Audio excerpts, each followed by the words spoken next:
जी दोस्तों, मैं हूं आसिम सुहेल एडवोकेट। आज जो हम टॉपिक डिस्कस करेंगे एजुकेशन से रिलेटेड है। किस तरह हमारी यूनिवर्सिटीज़ ने बीए, बीएससी, एमए, एमएससी के सिस्टम को तबाह किया। यूनिवर्सिटीज़ ने कौन सी ऐसी पॉलिसी बनाई है जो नौजवान नस्ल का मुस्तकबिल तबाह कर रही हैं। आप में से बड़े लोग ऐसे हैं जिन्होंने बीए, बीएससी किया हुआ है और आप देखें कि आपने 2 माह, 3 माह, कई लोगों ने मैक्सिमम लगा ले 6 माह किसी भी इंस्टीट्यूट में जाते थे, वहां से तैयारी करते थे। तैयारी करने के बाद वो बीए, बीएससी में अपीयर हो जाते थे और किसी भी इदारे में चले जाएं 4,000, 5,000 ये फीसिस होती थी। आज से 3-4 साल पहले की बात है।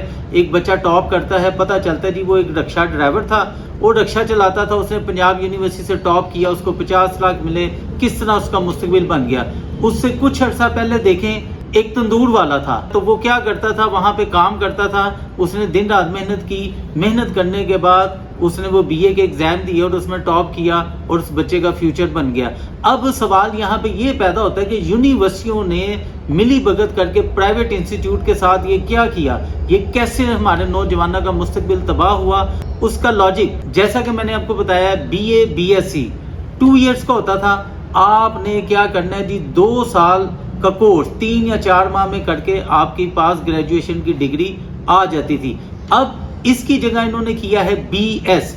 फर्स्ट ऑफ ऑल हमारे पास इतने टीचर ट्रेन ही नहीं थे गवर्नमेंट इंस्टीट्यूट में जो बीएस को प्रॉपर्ली हैंडल कर सकें, क्योंकि वही टीचर थे, वही प्रोफेसर हजरात थे जिन्होंने अपने दौर में बीए, बीएससी किया हुआ था, तो लिहाजा उनको बीएस हैंडल करने में बड़ी मुश्किलात का सामना करना पड़ा। जैसा कि मैं आपको बीए के बारे में बता चुका हूं कि बीए किस तरह लोग 6 माह में कर लेते थे। अब बीएस में ये है कि आप किसी भी प्राइवेट इंस्टीट्यूट में चले जाएं, 1.5 लाख 2 लाख सालाना से कम इसकी फीसिस नहीं है।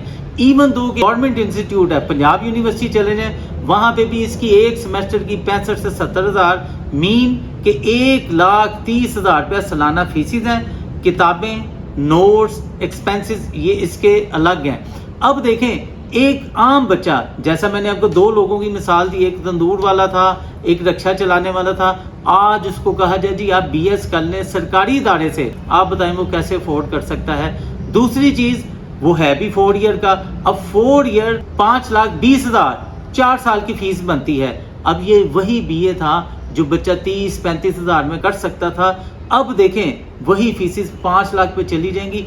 आम बंदा किस तरह एजुकेशन हासिल कर सकता है, किस तरह तालीम में सर्वाइव कर सकता है, कैसे मुल्क खुशहाली की तरफ जा सकता है, ये चीजें हमारी सीटों पे बैठे हुए ऑफिसर्स को सोचनी चाहिए। आप देखें कि मोस्टली हमारे यहाँ जैसे सीएसएस ऑफिसर्स हैं, लेकिन आप किसी भी गवर्नमेंट इदारे में चले जाएं, उनकी पॉलिसीज, उनका तरीकाकार देख के आप खून के आंसू रोएंगे। किस तरह वो मुल्क की तरक्की और खुशहाली का बाइस बनेगा। ये पॉलिसी मेकर, जैसा मैंने आपको बताया कि कंपटीशन में कई सीएसपी ऑफिसर हैं। देखें मुल्क की इस्लाह के लिए कौन सा डिपार्टमेंट आपका ऐसा है जो सर्वाइव कर रहा है। आपने पीआईए का हाल देखा, आपने वापडा के हालात देख लें, आप वासा के हालात देख लें, आप ये पटवारीज़म देख लें, कोई सिस्टम, कोई डिपार्टमेंट देख लें कि किस डिपार्टमेंट में आप सर्वाइव कर रहे हैं। और आप देखें कि गवर्नमेंट औने पौने अपने सारे डिपार्टमेंट बेचती जा रही है, जबकि वहां पे देखें बेपना कॉम्पिटेंट सीएसपी ऑफिसर भी मौजूद हैं। तो ये क्यों डिपार्टमेंट सेल हो रहे हैं। सिमिलरली हमारा एजुकेशन का निज़ाम भी अब वैसे ही है।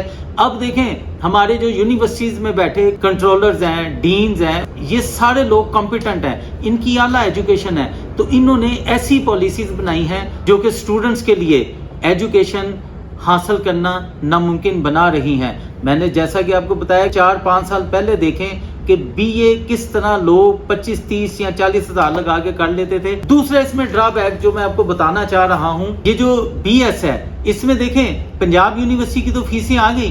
अब आप प्राइवेट इंस्टीट्यूट में जाते हैं तो किसी की 2 लाख है सालाना, किसी की 2.5 लाख है, यहाँ तक के 4-4 लाख रुपया भी ले रहे हैं। यानी कि वही बीए जो कि 30-35 में था, अब 20 लाख रुपया उसकी वो कॉस्ट जाती है। दूसरा जुल्म इन्होंने ये किया है कि इसके अंदर जो प्रोफेसर हजरात हैं उनको उन्होंने 30 मार्क्स दे दिए हैं।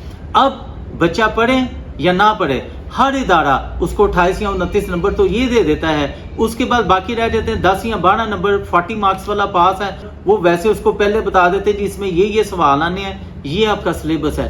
10 नंबर वैसे मिल गए, 28 नंबर इदारे में लगा दें, तो अब इस मीन के फेल होने का सवाल ही पैदा नहीं होता। लेकिन यहाँ पे क्वेश्चन ये भी है کہ جب بچے کو پتا ہوگا کہ میں فیسیں پے کرتا ہوں، میں اخراجات جو بھی ہیں ادارے کو پے کر رہا ہوں، لہٰذا وہ مجھے فیل ہی نہیں کریں گے، تو اس کا انجام کیا ہوگا؟ وہ اسٹڈی میں کوئی توجہ نہیں دے گا، تعلیم میں کوئی انٹرسٹ نہیں لے گا۔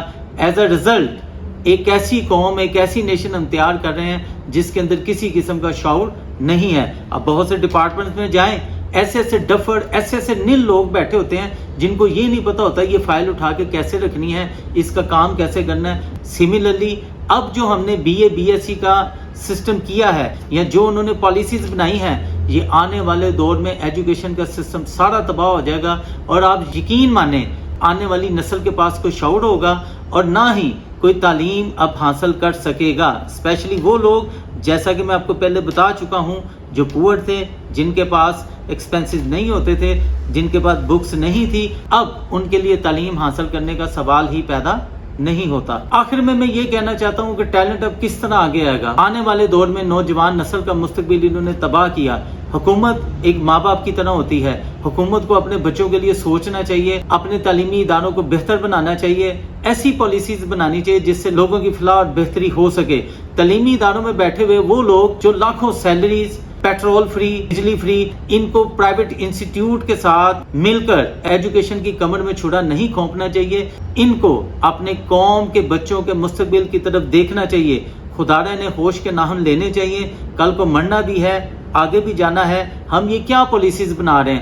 میں دعا گو ہوں اللہ تعالیٰ ہمارے ملک کے نوجوانوں کا فیوچر بہتر بنائے، سیٹوں پہ بیٹھے ہوئے لوگوں کے دلوں میں خدا خوفی ڈال دے، ان کو اپنی آخرت یاد آ جائے اور وہ اپنے ملک کے نوجوانوں اور قوم کے بارے میں سوچیں، نہ کہ صرف اپنی جائیدادیں بنانے میں، بیرون ملک اپنے لیے جزیرے خریدنے میں، بیرون ملک پراپرٹیاں بنانے میں، اور یہاں سے ریٹائر ہونے کے بعد نیشنلٹیاں لے کر اپنے اور اپنے خاندان کے بچوں کے بہتر مستقبل کی بجائے خدارہ اس قوم کے بچوں کے مستقبل کے لیے بھی سوچیں۔